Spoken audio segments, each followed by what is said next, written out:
Сәлеметсіздер ме, құрметті менің көрермендерім. Бүгін сіздерге мен мынадай жарты кило шегілген ет пен картоп сәбізбен жасала салатын керемет тағамды жасағым келіп тұр. Осыны сіздермен біз болып қазір жасап көрейік. Бұл өте дәмді керемет тағамды дайындау үшін бізге керекті азық-түлік. Біз жарты килодай қима алдық, шегілген ет. Оның ішіне дәмдеуіштерін бәрін сеуіп қойдық. Бір жұмыртқасын салып қойдық. Пияз турап майдалап салып қойдық. Енді бұны араластырып бәрін ұрып алуымыз керек. Содан кейін бізге 3-4 дана картоп керек. Бір сәбіз алдық. Содан кейін мынау көркемдеу үшін бұрыштарды алдық. Қазір енді етті әдемілеп ұрып алайық. Міне етті әбден ұрып жайғастырдық. Мына сондай пісірілетін сары қағазға духовкада салатын. Мынау картоптың ұзынша турап, әдемілеп, тұздап орналастырдық. Сәбізін де солай орналастырдық.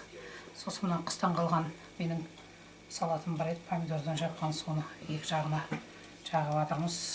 Сондай сулы болсын деп, енді бұны әдемілеп домалақтауымыз керек.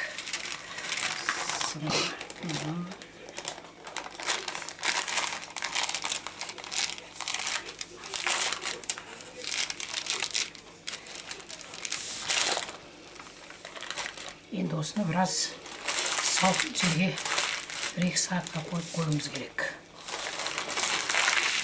Міне әдемілеп кесіп қойып жатырмыз.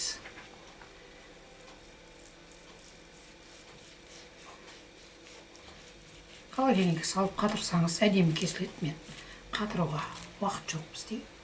Сондықтан сол күйінде жіберемін.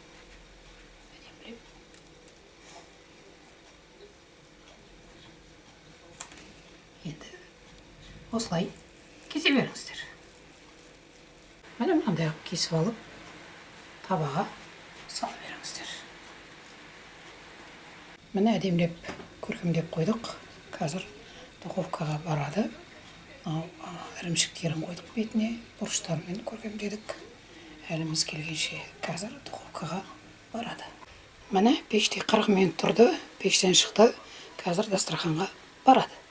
Міне керемет тағам дастарханға келді. Қараңыздар, еті де, картопы да, мынау сәбізі шаштай болып қалған. Мынау картопы да шаштай болып қалған, бірақ бәрі піскен, езіліп тұр. Көріңіздер, көп азық-түлік кетпейді. Картоп, кәдімгі күнделікті қолданып жүрген картоп, сәбіз, күрішіңіз болды. Кез келген гарнир қойыңызға да болады.